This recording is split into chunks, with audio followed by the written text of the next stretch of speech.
We are at the 2026 Chicago Auto Show, and I am going to take you on a tour of the show and show you some of the coolest cars coming in 2026.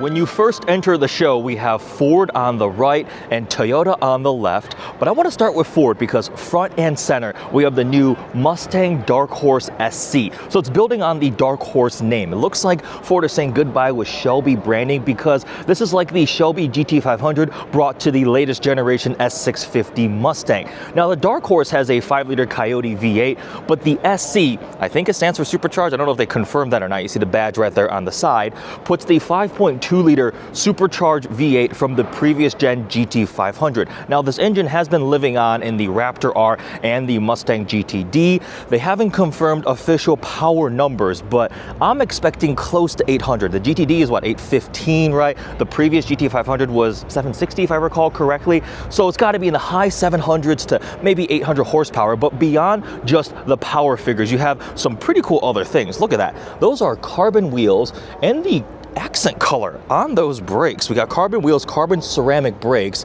That is like almost like Tiffany blue. I know my wife would like that color combo, but you get carbon wheels, carbon ceramic brakes, they've redone suspension, and obviously it looks visually very, very aggressive. The new front fascia here, you can have it in full exposed carbon fiber, the really aggressive hood bulge there. The S650 generation has definitely grown a bit, but it looks very, very aggressive. You have the big carbon wing out back too, with this actually adjustable. And take a look at those exhausts.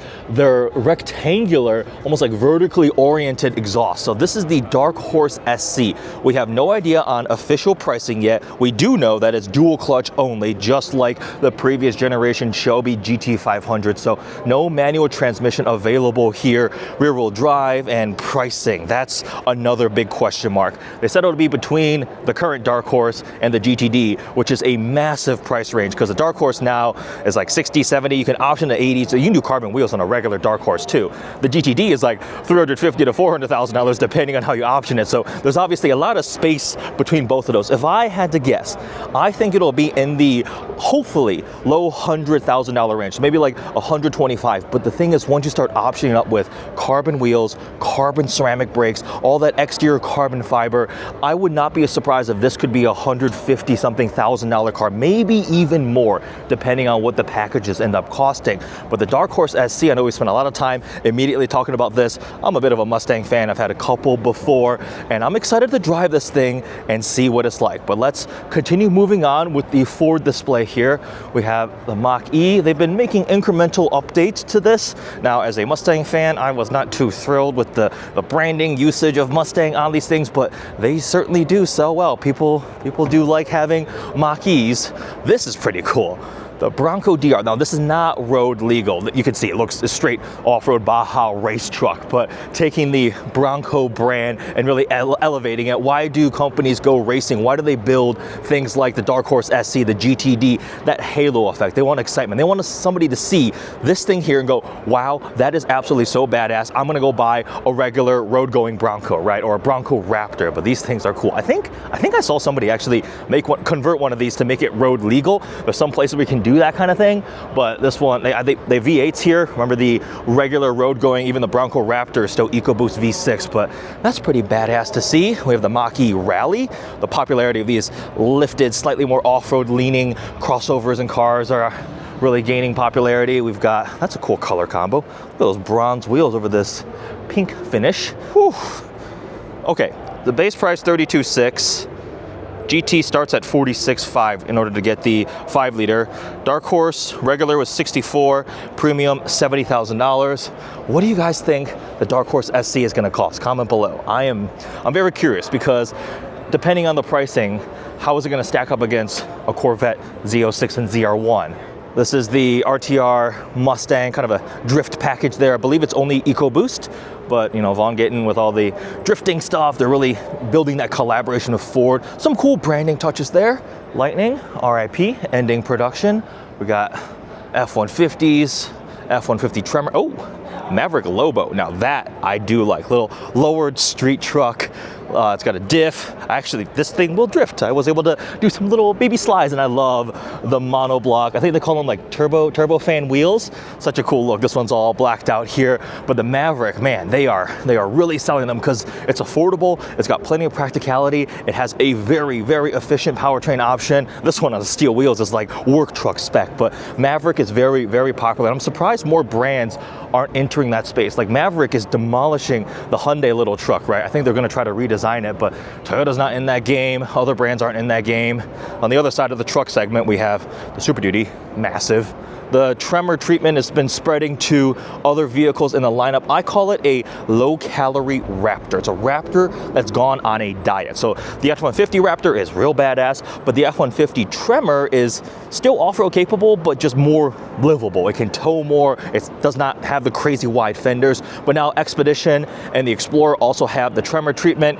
You have the electric spice accents. That's to show you where the valve stem is, to air your tires up and down. Fun little accent thing there. Does have some skid plates. Very slight suspension lift, all-terrain tires. And that is essentially the Ford booth. Oh, I like that. Impatience is also a virtue. I agree with that. I am not a patient person. So the big thing with Ford would be the Darkhorse SC. Everything else is pretty much already in production. Now, let's move to Toyota. They always have a massive booth here. Likely because they have so many vehicles. The Toyota lineup is rather vast, but there was a 4Runner Limited right up front. And then we have a Land Cruiser. Remember, the Land Cruiser is now the smaller one. It's the 250 series. So it actually is there's a lot of overlap, I think, between a Land Cruiser and a 4Runner, especially when you get into the more off-road versions, the higher premium trims of the 4Runner, a TRD Pro with the iForce Max hybrid powertrain. The Land Cruiser comes with the iForce Max powertrain standard 2.4-liter Turbo 4 with a hybrid system here, but you have options, and the Land Cruiser name is rather legendary, as 4Runners too. 4Runners hold value so well. This week I'm actually driving a Toyota Tacoma TRD Pro out here, which I'm actually enjoying. We have the Tundra TRD Pro. This is a Tacoma Trail Hunter. So all the different flavors of Toyota trucks, SUVs, Sequoia back here. But again, none of these are new. The 4Runner was recently refreshed with a new generation. The RAV4 is also new, not again a brand new debut, but it is a new option coming to the market. The RAV4 Critical, I think it might be the best-selling non-truck, or maybe the best-selling vehicle overall. Like, they are selling like hotcakes essentially, right? So the RAV4 is very important.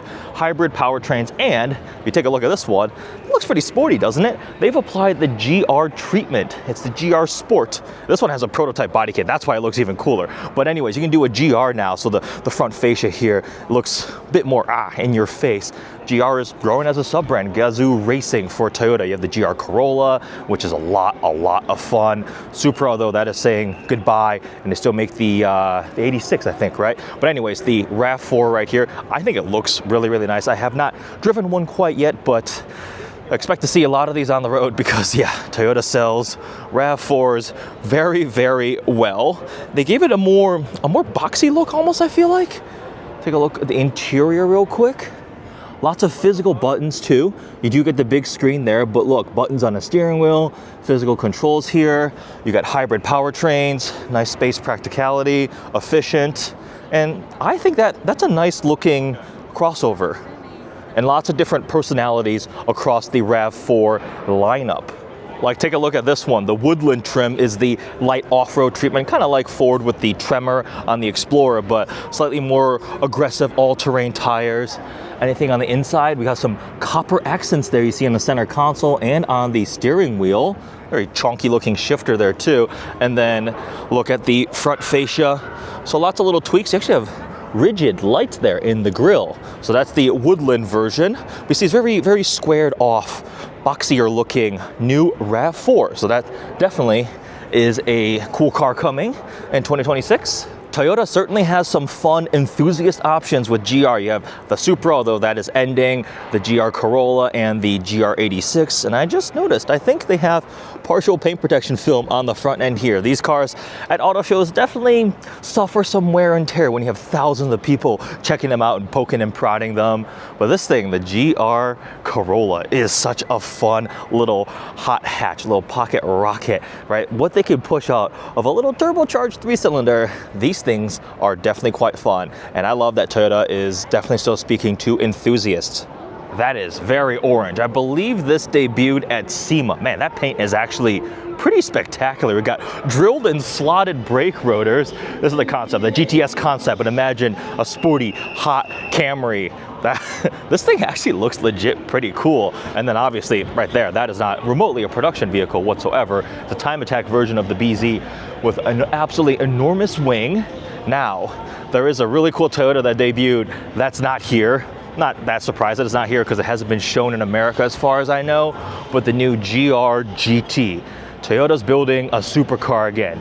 Kind of spiritual successor to, last time they had a car of that magnitude was the LFA, but this time it's branded as a Toyota twin turbo V8 rear wheel drive, crazy long hood. They're gonna have it go racing too, so there's a GT3 version of it, the Toyota GR GT. It's cool seeing a brand that has such different personalities. You have the efficiency, consumer-focused Prius and RAV4 and the hybrid Camrys and everything. And then you also have the GR GT, which is gonna be expensive. I've heard prices rumored between $150,000 to like $400,000. So I actually have utterly no idea how much the GR GT is going to cost.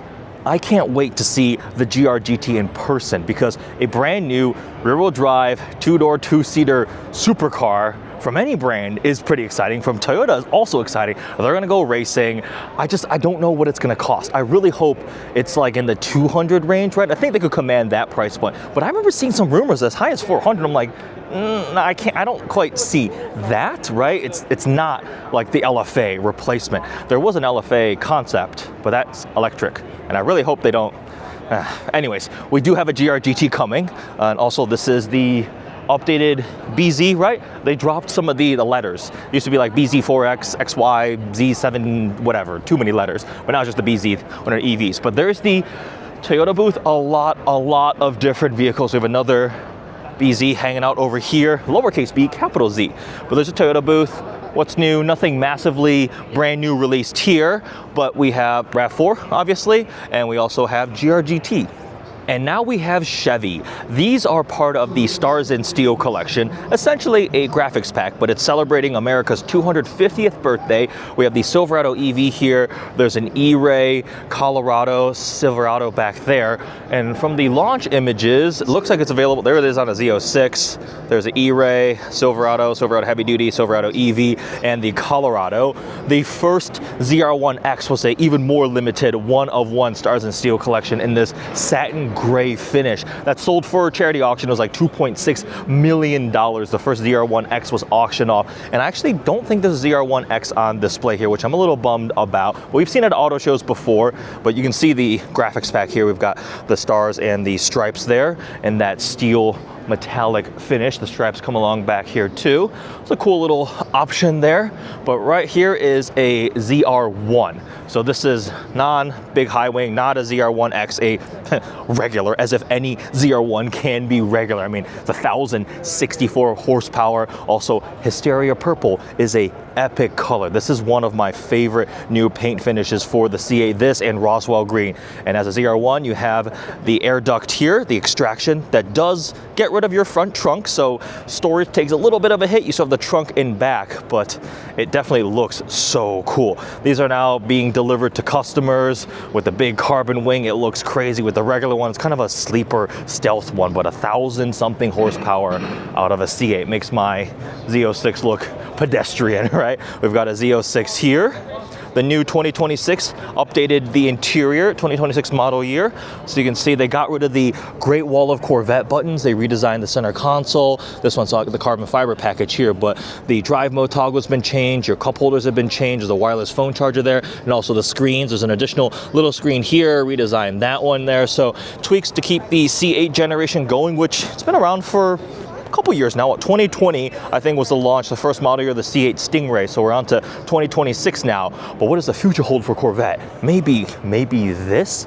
This is the concept, right? We've shown this a couple times, the CX concept. I was at the Quail when they debuted in Monterey at Monterey Car Week. That was last year. They had the CX concept and the race car version of it. But this is purely a design study. CX, you could say C10, right? We're on C8, they skipped C9, but it's just to push further forward, imagining what the future could be. Fighter jet canopy? Yeah, sure, I'll take that. But this thing looks absolutely wild. We've seen it a couple times already. Corvette's put out a bunch of different concepts from different design studios, just thinking about where a Corvette could go. And honestly, because they're pushing so high now with the performance, the capability, the price point, the market segment. You look right here, the lineup, right? Stingray, Z06, E-Ray, and ZR1. This one doesn't have the ZR1X. The Z06 is challenging any of the supercars, Porsche GT3 RS, McLarens, Lamborghinis. The E-Ray all around do everything supercar, like a 911 Turbo S. The ZR1 just took this and upped it, right? Still flat plane crank, twin turbo V8. Look at those specs. And then the ZR1X is even crazier. ZR1X set that record, what, quarter mile, 8.675 at 159 miles an hour? Yes, it was a prep surface, it was on a drag strip, but it was a road car on road tires on pump gas, and it was able to do those times. Absolutely ballistic. Having driven the ZR1, I can confirm it is absolutely ballistic, but also surprisingly civilized for a 1,000 horsepower rear-wheel drive car. The traction management is dialed in so well, and it's just addictingly fast. You just want to keep going and going and going and hopefully not end up in jail. It is so fast. Like, at no point have I been driving my Z06 and be like, you know what, 670 horsepower is not enough, I need an extra 400. Well, with the ZR1, you can have an extra 400 horsepower, and yeah, it's crazy. I can't imagine the ZR1X with the front axle electric torque, right, from the E-Ray. They took the E-Ray front motor and just juiced it up a little bit more, and then you get that added traction down low. Yeah, the specs are ridiculous. And then also the price point, right? We're talking about the GR-GT earlier, how much it might cost. The ZR1 and ZR1X and Z06, actually the whole C8 lineup, kind of throws a wrench in all manufacturers building these high-end supercars, sports cars, because the ZR1 is such an insane value. If you can get it at MSRP, call it $225,000 option up with carbon aero ZTK, man, it's gonna take a car 2 to 3 times the price to keep up with it or beat it. So value supercar, absolutely. Is the ZR1X a hypercar? Bicker in the comments below, because in terms of performance, it's there. The other side of the Chevy booth features a bunch of the EV lineup here. There's the Blazer SS, RS, Silverado, Trail Boss, and right here, the Bolt has returned, the beloved little Chevy Bolt, but it's not around for a very long time. They brought it back and then they're taking it away again. This is a very, very limited production run vehicle. So it's back. They've given it some updates, the EUV, updates to the interior, but it's an affordable small EV, which I know the market definitely wants, because when EVs started coming out first, a lot of them were like this, right? It's really cool, Silverado EV, but it has a battery pack the size of the moon, and it weighs as much as the moon, right? And they're really, really cool, but they also have really, really high price tags. So they've started bringing out more affordable ones, the Equinox and the Bolt.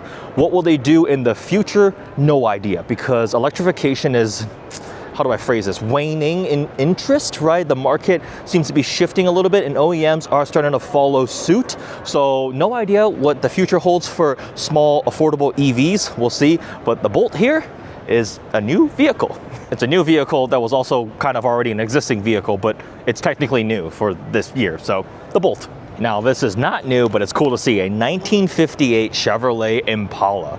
Next up, we have Kia, and their big news is a new Telluride, a very, very popular SUV for the brand, so it's very important, and it's been given a pretty big refresh. New exterior styling, new interior, a lot of changes. Now, this one right here is an X Pro, but it has a bunch of optional accessories. A lot of brands are leaning into the adventure, rugged, slightly off-road, go anywhere feel, right? And the X Pro does fulfill that niche, but this one has the roof rack up there with a bunch of accessories. We've got the locker out back along with the bike there with the attached to the tow hitch there. But the X Pro itself brings like the all-terrain tires and a more rugged off-road look. The front end of the new Telluride is definitely interesting. We have the orange DRLs, very signature look. You'll see as we walk through the Kia booth, everything has the orange amber front DRLs, but this grille, it reminds me of a waffle maker, so that's something I saw. And then we have the tow hooks here, but you see also the orange Star Map DRLs, I think that's what they call them, up front. Here is a more conventional on-road looking one, so the grille here has more filled in but doesn't have as much of that waffle grid look to it. The headlights are moved really far out to the edge. This one is a SX Prestige, so a higher end one, 2027. But take a look at the interior. That's something that's been really appealing for buyers, is the premium touches from Kia. Like, this is seriously nice. Wow. The colors, you have the big dual screens here, the materials look and feel really nice. Like, this is properly premium. You can feel the texture of the wood here, tons of spacious storage, practicality. Yeah, that actually is really nice on the inside. Same thing with the second row captain's chairs. There's a reason why the Telluride has been so popular. And then out back, is there some Range Rover design cue inspiration? I definitely see it with how kind of the body tapers back here, very thin tail lights, very vertical on the outside edges there. And the big Telluride lettering, though, that makes sure that people know that you're driving a Kia, not a Range Rover. But it's really nice because this also is half the price, right? But it's like luxury SUV touches in a mainstream vehicle that, again, doesn't have as shocking of a price tag. That one here is all blacked out. This one is the Carnival, which is not a minivan. It is a MPV, multi-person vehicle, right? Many-person vehicle. Continuing with the Kia lineup, you can also play arcade basketball in the Kia booth, but this right here is not new, but that's a satin matte finish paint. That's pretty cool. What is new is the K4 hatchback. Now, the hatchback and wagon body style hasn't always been the most popular, but some OEMs are giving it a try. So the entry-level K4 is available with the hatchback body style, a little bit more practicality. I actually think it looks pretty cool. The regular K4 body style is kind of that sportback look with the roofline that comes down here. Up on the stage, we have another Telluride. That's a cool color there too. We're gonna start seeing a lot of those on the road too, because they sell very well. And this one is the hybrid. They're putting hybrid powertrain here. You see the HEV badge there in the corner for the 2027 Telluride. Man, another matte finish. This is so cool, because I remember not that long ago, if you wanted a matte finish paint from the factory, you're like ordering a frozen BMW individual paint, and it was such an expensive option. But now, like, you can get a matte finish Kia from the factory. That's, paint technology must have made a big leap forward. All right, now we have Honda. And right here, the Passport Trail Sport. This thing has to be selling really well, because I see them on the road all the time. And it's very identifiable because they have the orange DRLs up front, becoming popular for like the off-road treatment, right? You know, Raptor has that with their badass big boy Raptors, but the Trail Sport here with the orange amber DRLs, I see a lot of these little things. Slightly off-road leaning, nothing too crazy. We have volume sellers from Honda, but right here, that's the new, slightly controversial new Honda, right? The Prelude. The Prelude is back. And the entire uproar in the internet, I think, was due to the price point, because they did price it a little bit higher than I think a lot of people expected. But having seen what some friends said after they drove it, dynamically, it's very balanced, it's fun, and ultimately we should be happy that you can get a two-door sports coupe, right? That's available now in today's market when everything is just becoming SUVs and crossovers and trucks, right? And the Prelude name definitely carries some history. We've got Civic Type R bits. Now it's a hybrid powertrain with those simulated shifts. I think it looks pretty cool. The body style, nice, smooth, clean design here. And of course the two-door proportions. Quick peek at the interior. Very familiar. I definitely am gonna hold out final judgment until I drive one, but yeah, there you go. See, base price 42 grand, 200 horsepower. That's like the simulated shift, which I think they're moving to the Civic too. So to get some of the trickle down effect here, agile handling assist. You get some nice options here. The hybrid two-tone, oh, that's just paint, but 200 horsepower, 42 grand. I know. I see the comments already, but hey guys, we probably shouldn't complain too much. And the other thing I saw, I forget which one of my friends posted it, was like, to everybody who's saying, oh, it needs a manual, would you buy one if it had a manual? Like, so many cars have been offered with a manual transmission, and then are people buying them? No. So consumers, we have to speak to the OEMs by actually putting our money where our mouth is, right? Anyways, enough about the Prelude. I'm waiting to drive one of those. The wall of Stellantis. This entire back booth is all the Stellantis brands. We have Dodge, Jeep, Ram. So let's take a look at what they have. There's a Ram up in the air, 10-year, 100,000 mile powertrain warranty. So they are extending that for Ram, which definitely is a huge selling point. It really means they stand behind their product, and as a buyer, you have the peace of mind knowing your truck has a 10-year, 100,000 mile powertrain. We got the big boy heavy duties, and then right here, haha, this is definitely one of the highlights, coolest new cars coming. The Hellcat powered Ram TRX has returned, and now it's officially badged as an SRT model. It's up to 777 horsepower and 680 pound-feet of torque, taking on the Raptor R, which has a measly 720 horsepower, but it does weigh less than the Ram TRX. We've got the graphics pack here. I believe they call this the Bloodshot graphics pack, which does look pretty intense. The big TRX lettering, and then you'll notice a new TRX badge with an actual T-Rex. That's so cool. And then SRT, officially badged, it's back. Got the dual exit exhaust tips right here. It's appropriately gigantic, massive, ready to get 10 mpg, wake up your neighbors and terrify the neighborhood. But I am looking forward to trying out the updated Ram TRX. The interior has been given an update too, so like some of the driver assistance tech is a bit newer. The big Uconnect screen there in the middle. They also brought in some nice premium touches from the Tungsten, the really high-end one. So I believe leather-wrapped steering wheel. We've got some trim details here, the Harman Kardon sound system, plenty of red accents all over the interior. The TRX badge there in the middle. Yeah, this thing, oh, also suede headliner. That's definitely a nice premium touch, because these will be probably $100,000, a little over 100 grand. Have they released official pricing yet? Oh, it's a Bloodshot Night Edition, so it is called a special edition. 3.50 to 60, 10 seconds 0 to 100, 12.2 quarter mile. Oh yeah, 99, so with destination, just over 100 grand. 777 horsepower out of the 6.2 liter supercharged Hellcat V8. The Hellcat will never die. I currently have a Hellcat Durango in the garage right now, and that just has been continuing on. I have no complaints. Every time I fire it up, I'm like, yeah, supercharged V8 is fun. So TRX is back, $100,000. The other big news for Ram is the return of the Hemi V8, but this one doesn't have it because we do not have the symbol of protest badge. This one is the Hurricane High Output. Hurricane High Output available here, but also in the Ram RHO. That's a 3-liter twin-turbo inline-6 available in standard output or high output form.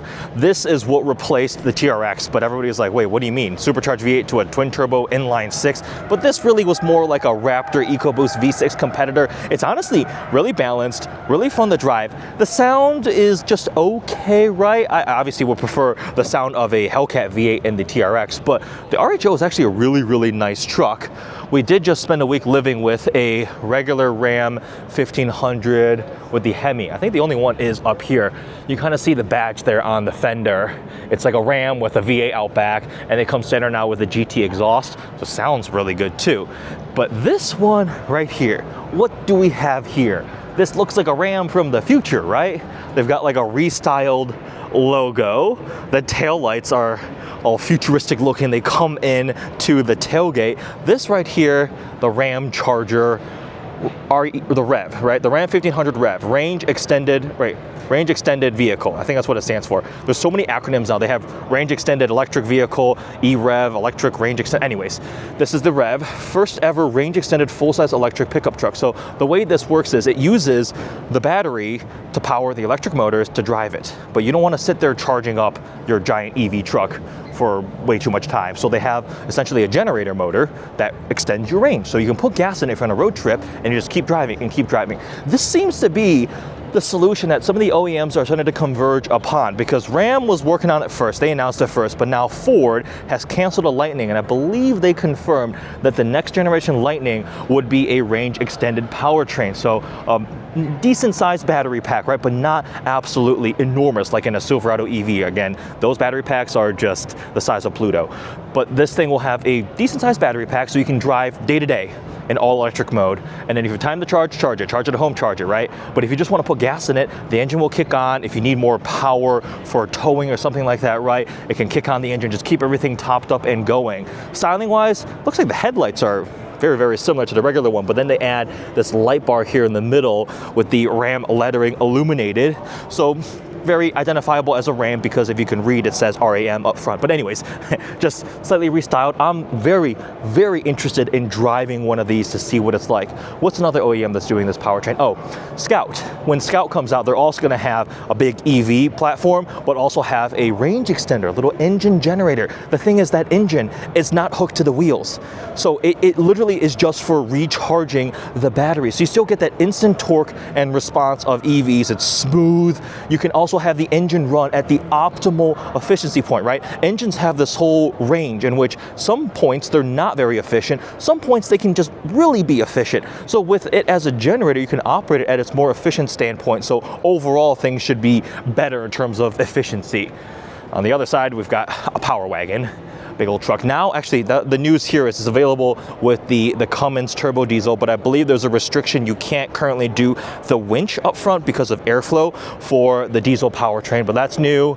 We've got the updated Cherokee. So Jeep is pushing out a bunch of new vehicles. We're actually driving the new Cherokee very, very soon. This and the mid-cycle refresh Grand Cherokee, which will be somewhere here among all the vehicles. We've got the Recon, which I'm actually really excited to drive too. So imagine a Wrangler feel, because you can look at it. It's a boxy little off-roady thing where you can take the doors off, all that kind of stuff that you expect out of a Jeep off-roader, but it's EV and it makes a lot of power, like over 600 horsepower. I think it looks pretty cool. It's got the off-road credentials you're expecting, right? This one says 4xe. So that's where, actually, what does 4xe mean now? Because it used to be that plug-in hybrid powertrain with the 4-cylinder, right? And it was mild hybrid-y. But I think 4xe conventional has been canceled. They had some issues. I believe the rumor was that is done. So now is 4xe anything electrified? Because this is pure EV. This has no generator, no gas engine at all. So we'll see what they do with that 4xe branding. We can take a peek at the inside of this one. You see all the windows come out, right? The rear windshield, the rear windows here, the doors are gone. You can remove them. And on the inside, got the big screen there in the middle, some physical controls. I'm very excited to try out this little thing here. It looks like the mirrors get remounted right here. The Jeep Recon. What do you guys think about this thing? Now, the downsides from what I remember seeing is the price is a little bit on the higher side, and the range is not super impressive, but a vehicle like this, to me, it's like, it's more of a toy. The Wrangler is very similar, it's very compromised, right? If you want a nice on-road SUV, you're not necessarily going for a Wrangler or Gladiator, right? They're just a bit more compromised because it's that enthusiast niche, and this just is an electrified version of it. Regardless, I'm excited to try out the Recon. We've got Grand Cherokee, which has been given a mid-cycle update too. The big news is there's a Hurricane 4-cylinder now under the hood. So taking some of the learnings from the Hurricane Inline 6, making it a 4-cylinder, putting it under the hood of this thing. We will be driving it soon to see what that's like. And then the Grand Wagoneer has been given a refresh, and just like the Ram Rev, there is going to be the range extended powertrain option for the Grand Wagoneer. They've updated the front styling here. You see the DRLs have been changed. They've also updated the trim strategy. It used to be Grand Wagoneer and people were confused. Is it a Jeep? Is it not a Jeep, right? There was some of that just brand confusion, and they've streamlined that, the trim levels and so forth. They've dropped Wagoneer, it's just Grand Wagoneer, but I am really, really excited, just like with the Ram, to try out the new powertrain. Under the hood, this one says twin turbo. So this is a whatchamacallit, Hurricane, right? You get the Hurricane here too, but this is the big body on frame, full size premium luxury SUV from Jeep, taking on the Lincoln Navigator and the Cadillac Escalade. Quick peek on the inside. So you got Lots of screens, right? Oh, this one must be a lower trim because this one, you can have a lower touchscreen there too. That copper color is pretty cool on the Grand Cherokee. This one here is a limited Grand Wagoneer. We've got plenty of special Wranglers still getting pumped out here. Take a look at this one. And then Jeep always builds their whole little off-road obstacle experience where you can hop in a Wrangler or Gladiator and go for a ride. They've got some of the concepts back there in the middle too. Easter Jeep Safari's coming up. They always do some cool concepts like, take a look at that. So the experiential aspect of auto shows is one of the cool things that have come out in recent years. We don't have as many of the big reveals and launches, and the booths aren't as showy, right? But they put these things up, which is cool. You can actually experience it inside. You see that big hill? There's a Wagoneer, or not Wagoneer, there's a Gladiator just chilling there. What's coming through here. So you can hop in, go for a ride, sign the waiver. Ford also has one with the Bronco, and there's a whole EV test ride area too, but this is something that Jeep always sets up. Looks like they're running Gladiators and Wranglers, showing a little bit of that wheel articulation, you know, the ability to climb up and all these different things. So it's pretty cool. Now Chrysler only exists right now for, technically it's 2 vehicles now because they spun off the Pacifica into the Voyager, a more entry-level one, but it's really just the minivan. Now the Pacifica has always been popular because it's good, right? Like for families, the practicality, the space, like look at, this is cavernous. This one right here, holy crap. What's it called? Stow and go, right? So if you have a family, minivans are truly pretty good. My family had one when I was growing up, right? It was very practical. That's what I drove in high school. I had a Mercury Villager in high school. I wish the Pacifica would have been even cooler, right? Anyways, they just exist right now for the Pacifica because the 300 is gone. The Pinnacle here is like the really fancy one. Oh, I thought it comes with pillows. They probably had to get rid of the pillows because they would be stolen in 0.3 seconds at an auto show. But look at that. Quilted leather captain's chairs back here, but slightly aging platform.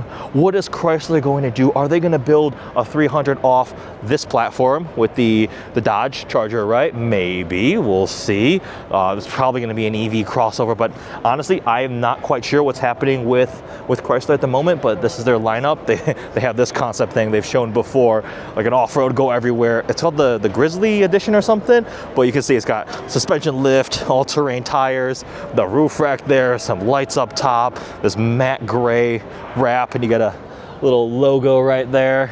And oh, orange seatbelts. That's legit. Purely a concept. Will they make it a production? I think this is more like a fun concept kind of thing.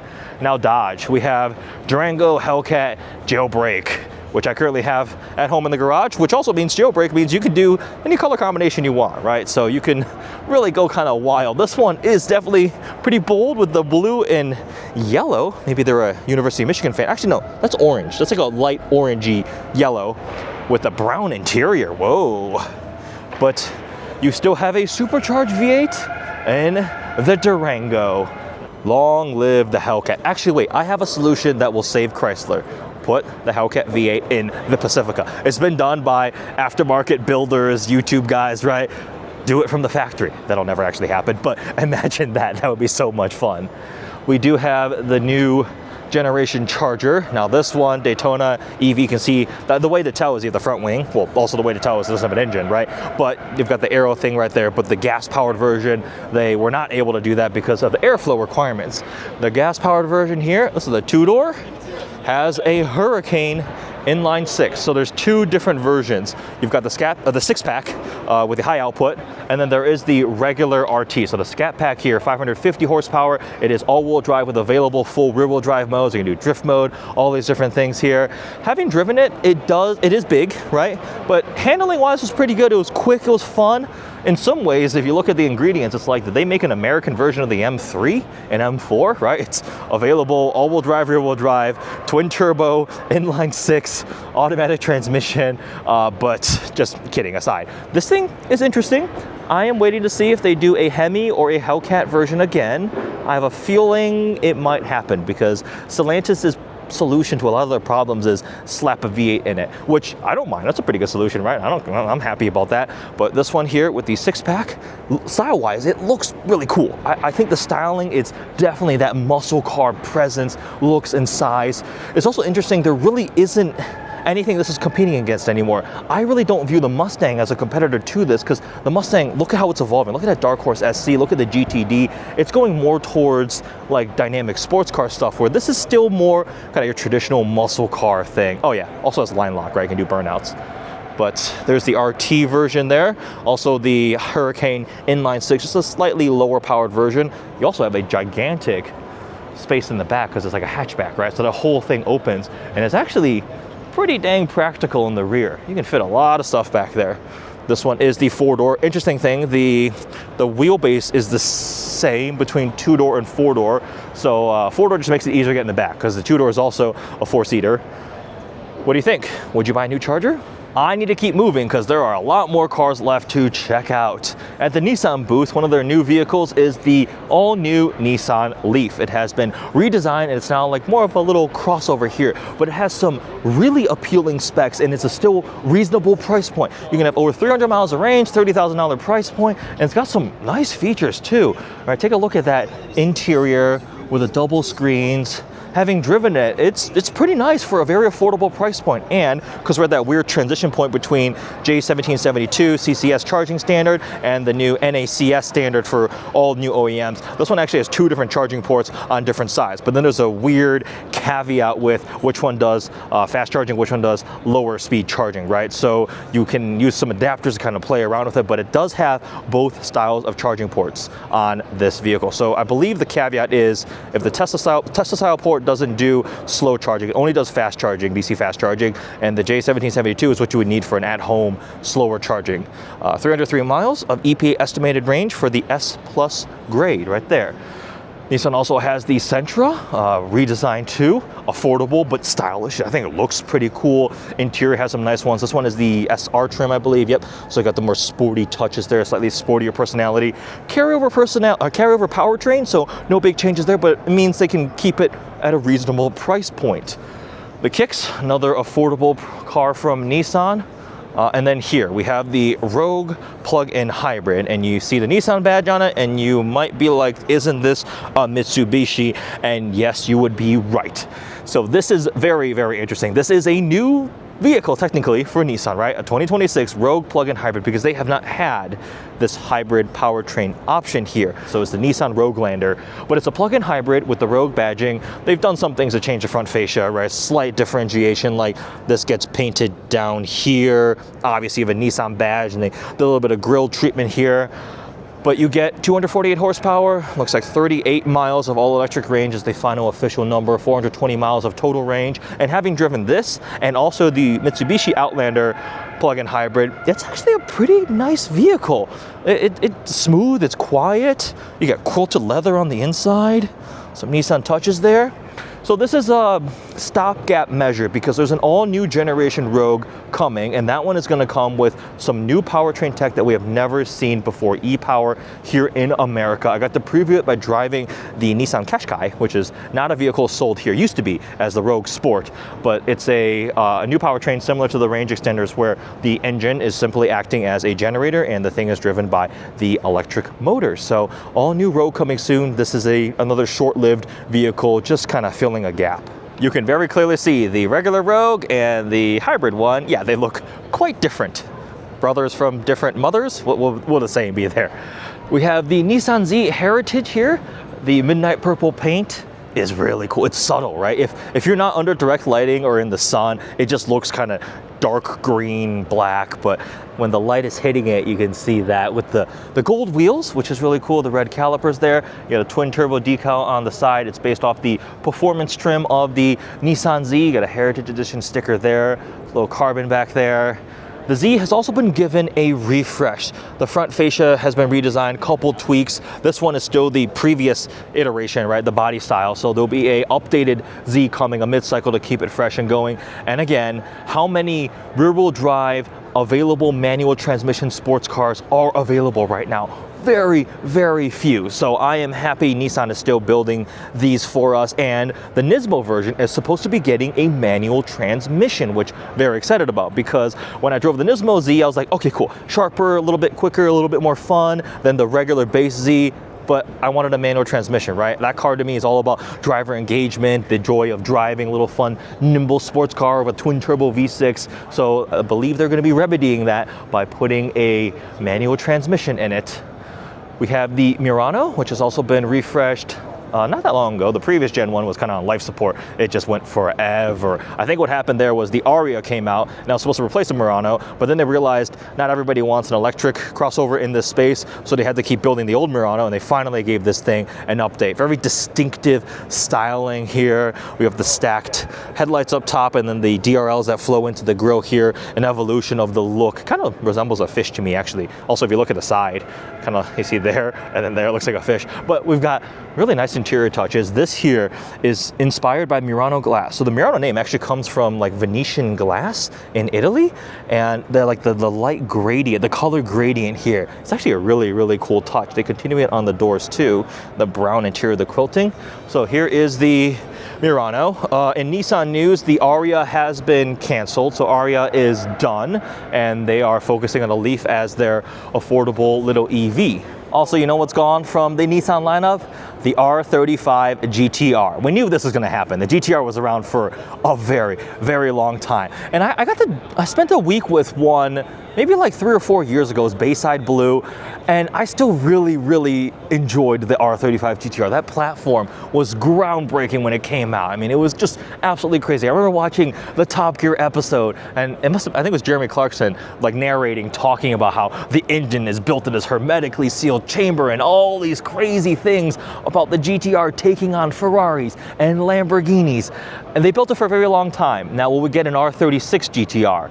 I think so. I think it's a rumor, but I thought it was confirmed. Some executive said something, but if we do an R36 GTR, it's probably going to be hybridized in some way. I just hope it's not full electric, right? You want to preserve some of that GTR heritage, but an R36 is a halo product, and Nissan is just coming back to life, and they're working hard at becoming financially in a stronger situation. Their products are getting refreshed, so we'll see. But R35 GTR is now done. BMW is here with, wow, that is a very bright, very yellow M5, the latest generation M5, which is now a plug-in hybrid, so the power numbers are staggering, over 700 horsepower, but the weight figure has also gone up a lot. But we also can have a touring wagon body style of it now too. Having spent time with both the sedan and the touring wagon, I like it, but it's evolved the M5 ethos, right? Remember generations ago, like the E39 M5 is still one of my favorite BMW M cars. Manual transmission, naturally aspirated V8, rear-wheel drive. Dynamically, it was so much fun. This has now become a luxury rocket ship. It feels more akin to the 7 Series, like bank vault feeling, so solid, so fast in a straight line. The way this thing accelerates, it just doesn't stop pulling, but you know, you feel the weight when you're taking turns, when you're braking, all those things. But the new generation M5 available as either a sedan or a wagon. And then, oh boy, the 7 Series, that front end, that is a face that only a mother could love. But I mean, matte blue, it's really, really nice. Like, it's a fantastic vehicle. This i7, I had an i7 M70 just like this. It was optioned to nearly $200,000. It had the theater screen in the back. My wife Angel just loved being chauffeured back here, right? Like, take a look at this interior. This is actually properly spectacular. Definitely leaning more on the modern cutting edge technology. Like, you have a touchscreen there on the side for controlling various things. You see one here on this side too. The full recline executive second row seat, and then the huge screen there. You get ambient lighting in the glass roof too. Go ahead and press this button right here, and that door will close. Now, the other big news here from BMW, on the other side of the spectrum, we have the new iX3, part of the new class, new generation. So this is an all-new styling language, all-new platform, new technology, and I actually think this looks pretty good. I think BMW has had a couple hiccups with styling on some of their vehicles. I don't like the way the XM looks. I really don't like the way that 7 Series looks back there. I still don't love the way the 3 Series, 4 Series looks, the M3. But this one here, I think the design language works. The kidney grills are back smaller here. They're illuminated. They don't dominate the entire front end here. And it just, I like it. I think it looks really good. So iX3, all electric, similar size to the X3, right? The I now is fully for their EV platforms. And then we come around back. Oh, wait, this is a tiny detail, but the xDrive font has been changed. I thought in the past it was like lowercase x and then drive. But the iX350, that denotes like the hierarchy. I think those taillights look pretty cool too. All right, this is a pre-production vehicle, just revealed. Oh wow, all right, I'm gonna go ahead and hop in. The first thing I'm noticing is the M logo right there, but this is a very, very funky design steering wheel. Wow, that's very unique. And this infotainment screen too, look at that shape. It's got like angled cutoffs on either side here. Still familiar iDrive like design language here, but that's new. The panoramic screen all the way towards the edge. I actually think I like that more than a heads-up display. There's a couple other vehicles that have similar concept, pillar-to-pillar screens all the way out there. You have Cadillac with the Escalade IQ. You also have Lincoln with the Nautilus. And they've got the big screen out there pushing that information further and further away. So instead of a heads-up display, you have your speed and things like that all pop up there, the range, and all sorts of other information. This is nice. I like this. The seats are pretty cool too. There's some familiarity here in the middle from the current generation gas-powered X3, but electric platform means you have tons of storage space here below. This is really cool. I am definitely very, very interested, looking forward to driving one of these. So here it is, the new iX3, the new class design language, a new direction, new technology. I actually am very pleasantly surprised how much I like this in person. I think it looks really, really cool. Excited to see how it expands across the lineup. Looks like the front DRL is just turned off, or the grille surround lighting. So now you just have those DRLs there. So BMW is evolving. What do you guys think about this iX3? Obviously starting off with this is more of a volume play. These little compact luxury crossovers sell way more than a sedan would in today's day and age. We have the iX3 here. We've got that speed yellow M5. BMW still coming to the show. Now, in terms of other news from BMW, there is a rumor, and I believe confirmed, that they're going to do an xDrive M2. So the G87 M2 will have an all-wheel drive option now, which will add some weight, but it'll also add traction and probably make it definitely quicker, similar to the M3, M4 available with xDrive now. I predict that they're not going to offer the manual transmission with xDrive, similar to the M3, M4, but that may be coming. There's the new M2 CS. I really want to drive that and see what it's like, because I actually really like the G87 M2 quite a bit. But there it is, a quick tour of the BMW booth with some of their new vehicles. Here's the redesigned Hyundai Palisade, a platform sibling to the Kia Telluride. Very blocky front headlight design there too, but the interior takes design from like luxury furniture. Lots of curves, you feel the exposed wood trim, nice leather interior. Spent a week with a calligraphy version, which is the top tier, fanciest one, and it was really, really nice. Now there is also a hybrid powertrain available now. I believe I'll be driving that in a couple months, where I'll spend a week living with it to see what it's like, but the Palisade is really, really nice. I mean, right now is a good time to talk about the brands that are not here at the Chicago Auto Show. Now, this has been a trend for a while. Some OEMs just don't participate in most of these auto shows anymore. It is very, very expensive to attend. Some of them may still go to some of like the bigger ones, like LA Auto Show. I think New York might still be bigger. But for example, like it's been a while since I saw Porsche at an auto show. But here's a list that I came up with, brands that came to my mind that are not here. Mercedes-Benz, Audi, Porsche, Rivian, Genesis, Acura, Lexus, and Infiniti. So I think it's a great time right now to do a segment where I'm going to sit down and just talk about these brands and some of their cool cars that are coming this year that aren't on display here at the auto show, because they definitely still have some cool cars being released.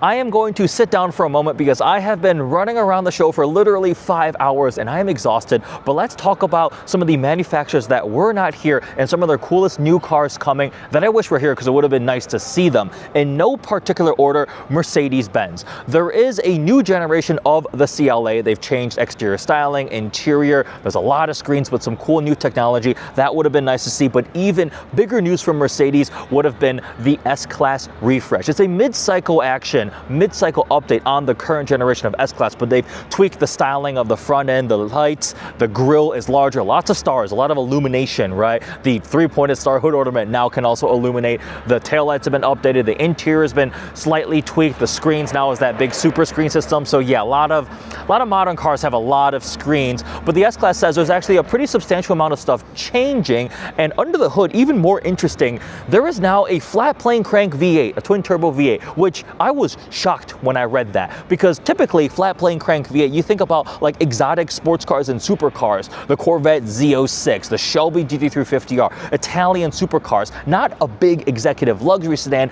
but it being Mercedes, I'm sure it's still very smooth, quiet, comfortable, but there is a new S-Class that would have been cool to see, but no Mercedes here. This is now just speculating future product too. I can't wait to see a new E63. We have not been given a new generation E63 AMG, a proper all-out one. I think the most sporty version is the E53, which does come in a wagon form, and it's pretty cool, but it's no E63, so hopefully to do one of the V8 coming up at some point soon. There's some special versions like My Box, which are crazy expensive, SL680. The GLC electric might be coming at some point. There's other vehicles, but to me, the biggest one for Mercedes would have been seeing the S-Class. That would have been probably biggest news of the show, to see the new generation Mercedes S-Class. Next up, Audi. There's updates to the A6 e-tron, I think, and then also, the Q3. There is a Q3 that's been refreshed. I haven't seen it yet, but I think literally upcoming Friday, my wife and I were invited to the local Audi dealership. They were doing a little event, so Q3s are going to be hitting showrooms now, so they've refreshed the Q3. Audi's been going through and just doing some moderate tweaks to their lineup. Nothing massively new from Audi that I can think of right now, like no all new models, no new crazy RS models. Will we have another R8? Maybe, that'd be cool, right? A new generation R8. Hey, there's a Lamborghini Temerario now, right? So Audi, make an R8 on that platform, just like the Gallardo and R8 were related, Huracan R8 were related, right? We could have a 10,000 RPM R8 version. That would be pretty cool. Porsche, I can't think of the last time I saw Porsche at an auto show. Yeah, literally, I don't remember when the last time, but latest gen 992.2, they've got the full GTS lineup, the T hybrids, the new Turbo S, right? Which is like, once you option those up, they're $300,000 now. Since when was a 911 Turbo S 300 grand? That's wild. But 992.2 GT3s and Touris have been delivering right now. The Porsche news would be Cayenne electric, right? The tech actually is pretty impressive, like 1,000 horsepower, like crazy fast. It has these like extendable aero fins that come out the back for the Cayenne EV. There's a Macan EV GTS now, I believe, too. But in terms of 911, I don't know if there's anything huge right now. I don't think they would debut it here, but we're gonna probably get a GT2 or GT2 RS at some point. They're supposed to be doing a couple more special versions of the Porsche 911. Let's see, what else from Porsche? I'm looking at my notes right now. Taycan just got refreshed. Yeah. Rivian, we've seen Rivian at LA Auto Show. I was at LA Auto Show end of last year, but we spent time with the Gen 2 R1S, R1T to the quad motor, 1,025 horsepower, kick turn. It's crazy. The autonomy system is getting way, way better now. It does like hands-free, universal hands-free. It's legit a really, really good driver assistance system. But from Rivian, R2. R2 is like literally imminently about to be ready. They're rolling off like the assembly lines or test models. They were doing one driving like across the country. So the Rivian R2 is slightly smaller than the R1S, is coming, and that's really, really exciting. But what I'm even more excited for is the next one, the R3 and R3X, slightly smaller. R3X is that like crazy little rally hatchback thing, even more power, tri-motor, I think. That'll be really cool. But R2 is going to be the big play for them because that's volume. That's what they need. They need to sell tons and tons of R2s to fund all the other vehicles and just survive as a company. So it would have been nice to see that from Rivian, but no Rivian here this year. Genesis, so it's interesting. Kia was here, Hyundai was here, but no Genesis, the luxury arm of that Kia Hyundai family group. GV70's been refreshed, but the biggest news probably debut from LA was the GV60 Magma. So it's essentially the Genesis version of the Hyundai Ioniq 5N and the Kia EV6 GT, so a sporty luxury crossover EV in that space. It looks pretty cool. Magma is supposed to become its own little performance line in the Genesis family, and Genesis is on a tear right now. Oh my gosh, what are the things they're doing, right? The Magma supercar concept, the G90 wingback concept. Like if those things come to production, wow, the Magma supercar, a mid-engine supercar, supposedly filling out a full lineup like a Porsche 911. So you have entry-level ones, you have slightly sportier ones, you have track-focused ones with V8 probably, like, and it looks fantastic. It looks like a Koenigsegg had a baby, and that's what came out, right? The Magma concept, and then the G90 wingback. Now the G90 is big. That's like a Audi A8 competitor, right? It's a full-size executive luxury sedan, so it's a big wagon, so it's bigger than an RS6 or an M5 Touring. It's a segment up, but like it looks spectacular. And I've seen camo spy shots of a G90 wingback, the wagon, testing on the track. So imagine they throw like a V8 in that thing. I mean, it's so cool. It's exciting time to be a Genesis fan, right? Because they're doing so many different things, but they are not at the Chicago Auto Show. But they definitely have some cool cars coming in their lineup. Acura was not here at all. There's the Integra, nothing huge there. There's an EddieX, and they like put a cancellation on, what is the MDX? So Acura's kind of in this weird spot too, as they're figuring stuff out. The Lexus RZ has been given an update. No Lexus here. I don't think there's anything else big. Lexus has been launching stuff recently. I mean, there's the latest GX, the TX, the LX, right? I've spent some time with the latest gen LX too, but that's from Lexus. No, I mean, the other big, really fun news would have been the LFA concept. They debuted like Lexus sports concept cars. There was one at Monterey Car Week at the Quail, and that ended up becoming this LFA concept, but it's an EV. Now Toyota has a GR GT with a proper twin turbo V8. I think it's a transaxle rear wheel drive race car version too. Like that'll be really cool. But unfortunately, Lexus, their version might end up being an EV halo car. Maybe they'll backtrack and do a spiritual successor to the LFA V10. We'll see. But no Lexus at the show. Infiniti was not here either. Nissan had a booth here, but no Infiniti. They don't have anything hugely new. QX80's been out.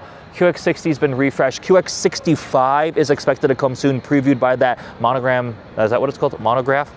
That concept they had, right? So that is a platform sibling to the Murano. So there'll be an Infiniti QX65 coming soon. And then also in Infiniti news, I believe it's been 100% confirmed, but they're supposed to be working on a Q50 replacement. So a rear-wheel drive platform sedan with a manual transmission.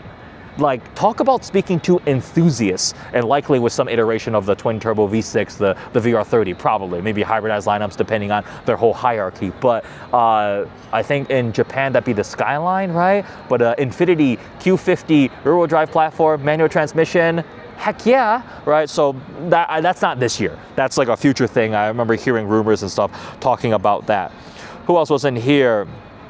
I think that was my whole list of all the main manufacturers that were not here. Yeah, you can keep going down, like, yeah, there was no Bugatti Tourbillon on display here, right? Ferrari was not here with an F80 and the Amalfi and the 12 Cilindri. Yeah, but those are like really boutique small manufacturers. In terms of all the major big OEMs, Scout and Slate are two that all of a sudden popped in my head, but they're like little startups that are still getting going. They've got more conceptual vehicles, but Scout was at the LA Auto Show. I did a walk around with the Scout, Terra, and what's the other one called again? Traveler. They're really, really cool. That video is up on YouTube. Otherwise, I think that covers everything. I wanted to insert this little segment here talking about the manufacturers that are not here, because they definitely fall under the umbrella of the title Cool Cars Coming in 2026, and we just did not have them on display here. Now, the really high-end manufacturers do not come to the Chicago Auto Show, but we do have a dealer display here, Supercar Gallery.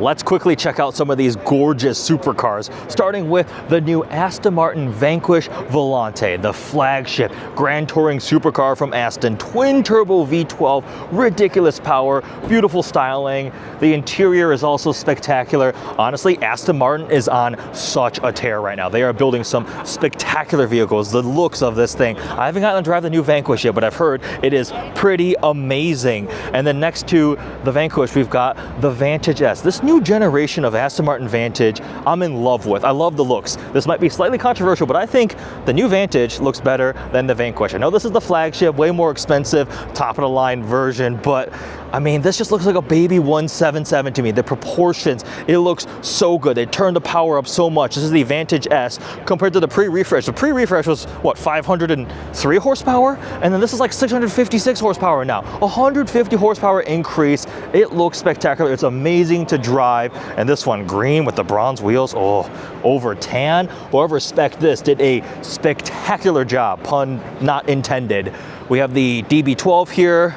We don't have the Valhalla, that's a limited run. Valkyrie not here too, but I mean, look at what Aston's doing. They've got Vanquish, Coupe, Volante, the Vantage S now, DB12, we've got the DBXS, the 707, right? So we got the super SUV taking on the Lamborghini Urus. You've got the supercar hypercars with the Valkyrie and the Valhalla. They're doing some cool stuff. Now they just need the F1 team to wake up a little bit with Adrian Newey. We'll see where that goes, right? Now Lamborghini, we have the Revuelto back there, the flagship V12 hybrid, but right here, the Temerario, the replacement for the Huracan. Now, the sad news is we've said goodbye to the legendary naturally aspirated V10. There's a Huracan Storado right here. Goodbye NA V10, but instead they've given us a new twin-turbo V8 that revs to 10,000 RPM, which is ridiculous. Friends who have driven this car, I hope to drive one soon, have said it's ballistic. It's a handful. My friend Miles said he clocked 0 to 60 in 2.3 seconds on his Draggy on the road. Also, don't drive behind a Temerario because you see that? That's a gravel cannon, right? That is going to be shooting every single pebble on the road straight back at your windshield. And if you buy one of these, you better like double, triple PPF that area. But that's wild, the amount of rear tire that is exposed. That's like race car stuff. The big center exit exhaust tip. Of course, being a Lamborghini, you've got hexagons everywhere. Hexagons and Y shapes are Lamborghini's favorite design element. The wild diffuser back here too. Vents and everything everywhere. This one's got the Allegorita package, so it's lightweight carbon fiber. And you can see the V8 back there exposed to the elements. It's a new thing they've been doing, right? Where you can see the whole top of the V12 on the Revuelto. Same thing here on the Temerario. And don't worry, engine will be okay. It can rain on it. It's totally fine. So the Allegorita package is the lightweight, slightly more sporty version. On the inside, you see the whole door panel gets carbon fiber on it. The Temerario, just like the Revuelto, also has been repackaged on the inside, so it's a little more friendly for tall people. Having sat in this thing, I've got actually plenty of headroom. It's much more comfortable than the Huracan. Honestly, on the inside, it pretty much looks and feels exactly like the Revuelto. The same screen, the layout, the center control there, but it's still very, very Lamborghini feeling. So much carbon on this one with the red accent. I personally don't love the green and red combination, kind of too Christmassy for my takes, but the front end here, you've got the hexagon fog light below, like the DRL, and then the headlights are like sunken into this like inlet right here. So very different look, to me almost evoking more of the Gallardo shape and overall proportions, but unmistakably Lamborghini because it's a wedge, and of course this thing is going to be ballistic to drive. Can't wait to spend some time with the Temerario. Also, exhaust companies are going to have a field day with this thing because I saw the engine on a display stand at the Lamborghini house at Pebble Beach. The cats are the size of my leg, so it is very muffled. There's a lot of these regulations now, right? European noise regulations, emissions regulations, so it definitely is a bit muted, but 10,000 RPM, twin turbo V8 uncorked with the proper exhaust, that's going to be absolutely awesome. Worthy successor to the Huracan? We'll see. We also have a Urus SE, the plug-in hybrid mid-cycle updated Urus, 789 horsepower. And what I loved about this thing is the dual personality. It not only can go ballistic Lamborghini twin turbo V8 experience, it's really, really fast, but then it has usable electric range. Like you can drive up to like 80 something miles an hour on the freeway in electric mode. You can plug it in if you want. The styling, I think the pre-refresh Urus is a little bit more aggressive. This is a little more toned down, but still, obviously in this green, unmistakably a Lamborghini. Moving on to Rolls-Royce, we have the Ghost Black Badge. This is the mid-cycle updated Ghost, so they've tweaked the front end styling. We still have that imposing Rolls-Royce grille. They have the Spirit of Ecstasy down right now. If you ever try to steal one, it will deny you. It just retreats away down into the depths of the hood. But the Black Badge is the slightly more sporty version of it. Is this the Black Badge? Yeah, it is. For a second I had to double check if this was a Black Badge, but yes, all the trim has been blacked out here. So the Ghost, and then we have the Spectre. That is a, again, spectacular color combination. That is so much orange. Whoever buys this is probably going to be a big fan of Hermes, because wow. And also the Spectre is huge. You might be like, oh, the two-door version of it, right? This is massive. Like if you park this next to like a BMW X3, the X3 would look small. It is crazy long, kind of the spiritual successor to the Wraith, but they haven't given us a convertible version. There's no Dawn, and this is a slightly, I mean, it's EV, right? So it's not exactly the same kind of thing, but the Spectre is pretty impressive. This one is also the black badge version per this. Starting MSRP $466,000. Oh, okay. We have the Cullinan, the updated Cullinan with the new headlight front fascia styling here. Got to drive one of these things briefly and it still delivers the Cullinan experience, of course. Honestly, this thing is like pretty much a Rolls-Royce Phantom level experience in terms of size, presence for still $200,000 probably less. The Phantom is still going to be the baller flagship Rolls, but the Cullinan also pretty badass. We've got Bentley with the Bentayga. We have ourselves Flying Spur here, Continental. The newest Bentley headlights are some of my favorites. Like the crystal look, wow. Wow. Now the new ones are going to hybrid. They've said goodbye to the W12, and now the Continental, for example, right here with the tadpole headlights. I'm gonna ruin it for you, right? These headlights remind me of a tadpole. Instead of the two like ovals here, they've redesigned it slightly here, but it's a V8 hybrid powertrain, still very, very nice interior. Something I love about Bentley is they know that an infotainment screen will age an interior. So you can make it so it's just solid wood, matching the rest of your interior, or it can rotate to these dials or rotate to the screen. So I think that's a really, really cool thing, trying to make these more timeless. When you buy a car of this magnitude, right, you want it to last a while. You want it to be timeless and just not feel like it's super dated. Like leather and metal and everything is always going to be really nice. The technology is what lets it down, but that's a little tweak they did on the Bentleys. We have a Lotus Emira V6 manual, rear-wheel drive, mid-engine sports car, and this I believe is one of the new colors. Is this EOS green? Yep, EOS green. I still love these things. This is such a fun car. I've spent time with like 5 or 6 different Emiras, both the supercharged V6 with the manual, with the automatic, the AMG 4-cylinder turbo with the dual clutch. I've done sport and touring. It's such a fun little car, and I really do hope Lotus continues evolving this thing. Will we get a little bit more hardcore version, Emira S, Emira race cars, Emira GT versions, who knows, right? But there's the Emira here. We've got a couple Maseratis, the Grecale and the Grand Trofeo, or the Grand Cabrio, the convertible version of the Gran Turismo with the Nettuno twin turbo V6, the Grand Cabrio. And there's a quick look at the dealer display here, Supercar Gallery. The biggest news is the Temerario, new release. Pretty cool getting up close to check that thing out again. All right, this is a bit of a surprise because Tesla has vehicles on display here, and it's like an actual booth here. We've got the latest updated Model Ys. We've got a Cybertruck here, but what is that? That's the robo-taxi cybercab thing, right? The 2-seater, no steering wheel, no pedals, no brake, nothing. You're just looking at a screen there. 2-seater, cup holders in the middle, an armrest, and a big screen. And you get butterfly doors too, and it's gold, right? These are prototype vehicles testing out a potential robo-taxi system.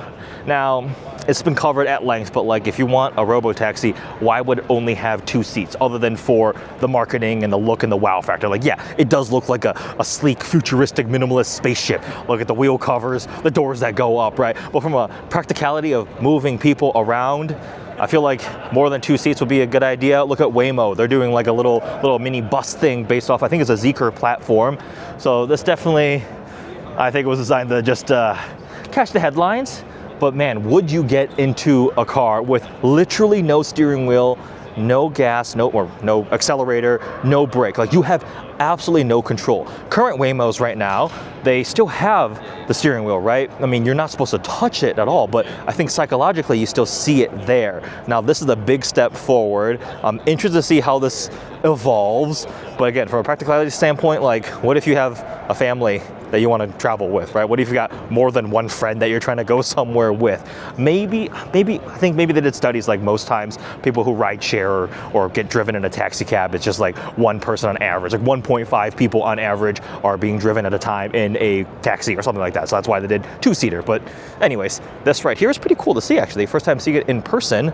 We've got Model 3 Robotaxi. I think they've started testing these things out. They're like running around testing in certain markets. But Tesla actually here has a display. You also notice no Model S and no Model X because those have been canceled. Long run, I gotta give it to them, right? Like, I'm not the biggest Tesla fan, but the Model S Plaid definitely was a wow factor, right? The level of speed, performance, and depreciation they were able to achieve with that vehicle was rather impressive. But the S and X are gone. We have the 3, the Y, and the Cybertruck back there. I'm actually kind of surprised Tesla has actual display here. I don't think I've really seen Tesla with a proper auto show presence. Not that this is anything over the top, but it's more than just a car sitting in the back corner, right? Cadillac here doesn't have anything brand new to display, but we have the Escalade gas version over there, the Optiq, the smaller EV. We have the IQ Escalade, which is actually really, really nice. It is, again, massive. All of the biggest Ultium platform vehicles, the Hummer, the Silverado, the Sierra, and Escalade IQ. I mean, these are like nearly 10,000 pound vehicles, and they are huge. When they drive by you in traffic, you're just like looking up at them. But all the screens, all the tech, all the luxury features, power opening, doors. I wonder if this one is locked. Nope, it's not locked. But why are the doors not working? Okay, it would have power opening doors. I have tried it out before. This is also cool. It's like a piano key design here. The Escalade IQ and the IQL. Is the XT5 still being built? Wait a second. Okay, I thought the XT5 was done, but there's one here. We do have the Vistiq, which is also nice, right? If you don't want something as big and expensive and heavy as the Escalade IQ, the Vistiq is actually very, very nice, bigger than the Lyriq. Optiq is the smallest one, and now they're also doing electric V series. You have the Optiq V and the Lyriq V available now. No CT5V Blackwing here, RIP, they're in new production of that. CT4 V Blackwing 2, right? That they didn't even update that. The CT5 at least got the new interior. Well, we have a new generation CT5 sedan that's gas powered, and we got a V and a Blackwing. I hope so. I really do hope so.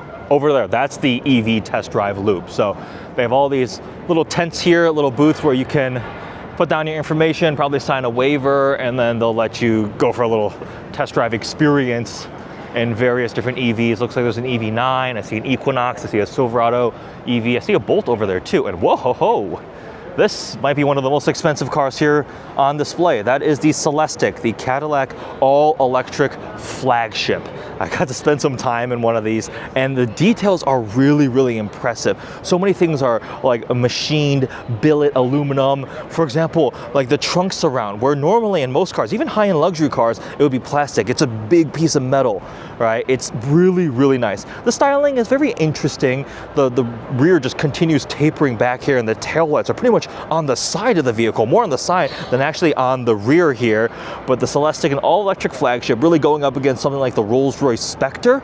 Rolls is all EV, but it's got the price point, the size, the presence, the luxury tech features of Rolls-Royce, Bentley, the best of the best. The interior is also pretty spectacular. The rear seats are very spacious, comfortable. You got massage everything, multi-zone sunroof. You can dim different parts of it too. I never drove one. I got driven around by my friend Drake. I rode back seat, which is actually very, very nice, right? Getting chauffeured around in a Celestiq. These are starting to be delivered. They're all like one-of-one commissions, very, very bespoke.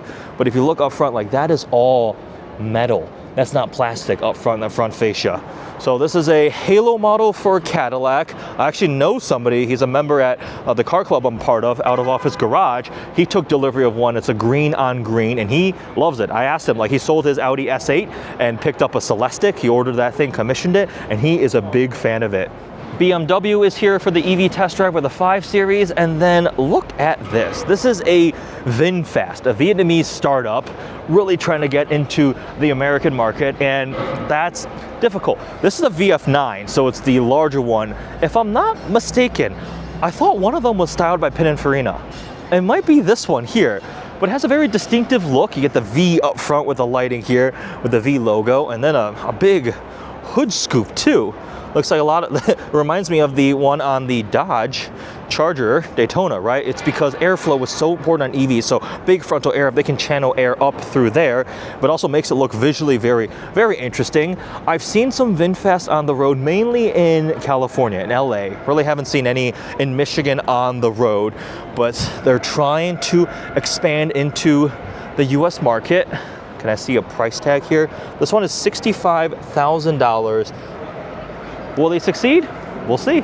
We have Polestar with a matte gray Polestar 4. Man, I love how many matte paints there are right now. It still has to take a good amount of effort probably to take care of these matte finish paints, because like if you get bird poop or you get tree sap or something on it, you got to really quickly clean it off because it can etch into it. You might still want to protect it with stealth paint protection film or something like that.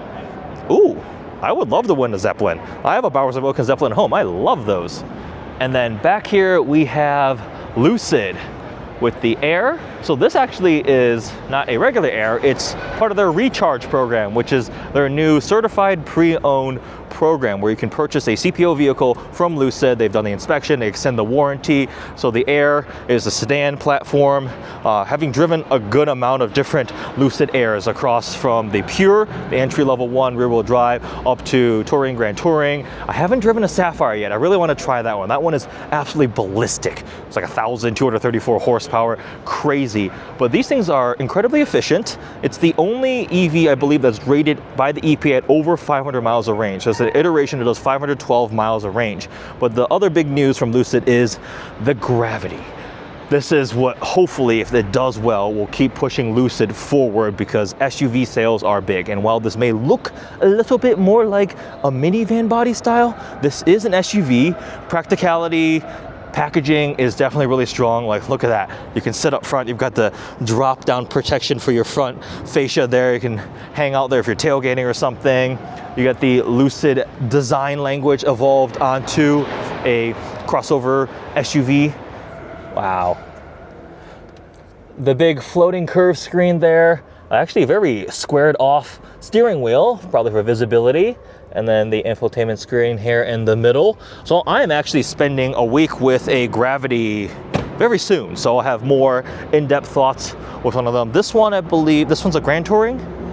Yeah, okay, so this one's the Grand Touring. There's also the Dream Edition, right? When they first came out with a top tier model. But it's cool seeing the taillights are like the same as the one on the Air, just applied to the Gravity. Volkswagen has some cars on display here. We have a Golf R, GLI over here. Tiguan has been recently refreshed. This looks like it's a race car for a quadriplegic. So you see the hand controls there on the steering wheel. And the, oh wow, that's very interesting to see. And then we have the ID Buzz, which I thought was canceled. I thought maybe that's a rumor. Maybe it wasn't 100% confirmed, but I thought there were rumors that dealers said they weren't getting the ID Buzz anymore, but it's a cool looking thing, right? Buick and then GMC.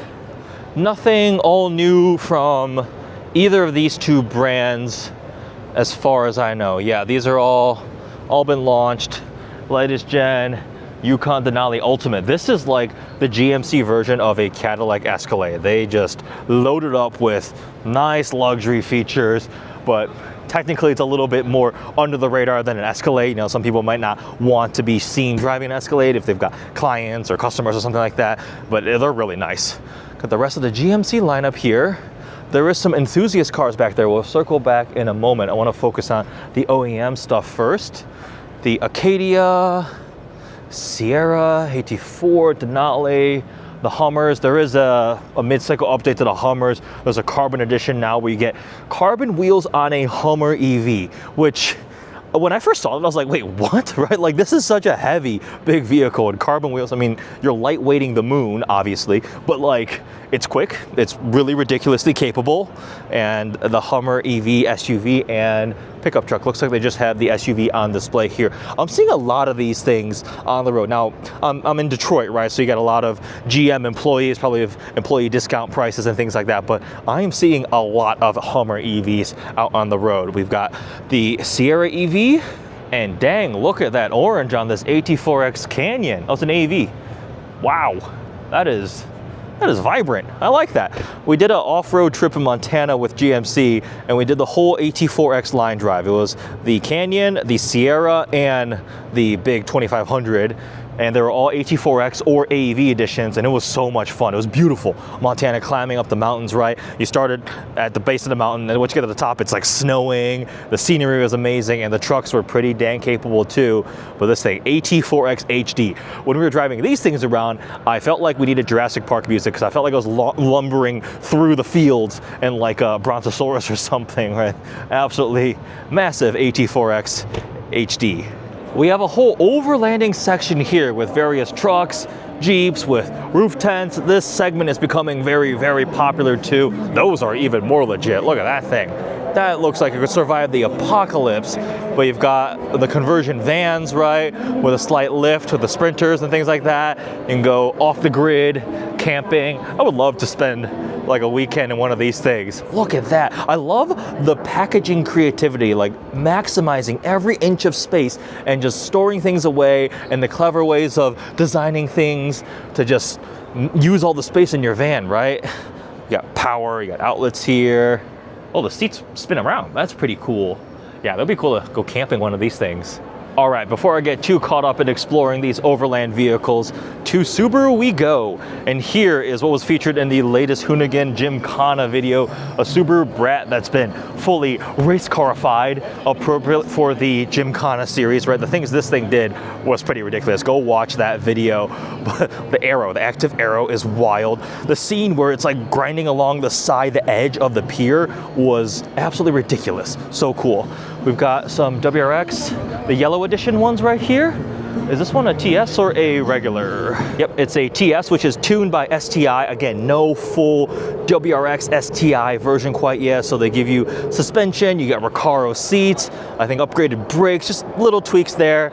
It is available with a manual transmission still, but for auto shows, they always remove the shift knob, because if they don't, somebody unscrupulous would unscrew it and steal the shift knob. So you always notice manual transmissions never have their shift knobs on them, but yeah, this is so cool. This is the enthusiast fun side of Subaru, all the rally heritage, all the shenanigans. Like, man, these are absolutely wild. And I remember I was listening to a podcast, they had one. It's not like if something happened, it broke, it crashed, it blew up, they had a backup one. They just had one. And I think something happened, they had to rebuild it to get it running. Maybe not, but regardless, like, there's just one of these things to run for those films. And the logistics to do a Gymkhana video, I can't even imagine. Now we get to the more consumer side of Subaru's lineup. But before that, take a look at their booth. This is always one of my favorite auto show booths because it's so immersive. Like, you take steps this way and all of a sudden you're in a national park. The Subaru Welcome Center. There's greenery, there's the sounds of birds chirping and insects, right? Obviously played over speakers, but like, this is so cool. Look at the floor. It's so immersive. And then they're just absolutely massive screen. They do like a show cycle that goes through, and even the floor has a screen element there too, so they can animate that. Look, it's a waterfall. I am currently walking on a waterfall. We have the new Outback Wilderness, and this one right here is very, very appropriately covered in mud. Look at that. Oh, Zion National Park. We've got another one over there that's a little bit more clean, but this is such an immersive display here. The first RWB, this one is named Corn Dog, and then this one is Sandstorm, appropriately named. Look at the rally lights on this thing. That's pretty cool. And then this is Nora. This is Nakai's personal RWB that is owned by somebody out here in Chicago. This is a KTM Crossbow Expo, right? Yeah, with the canopy that comes forward. These things are actually really, really cool. I love to drive one of these. They look wild, like a little spaceship. And then a Lexus LFA.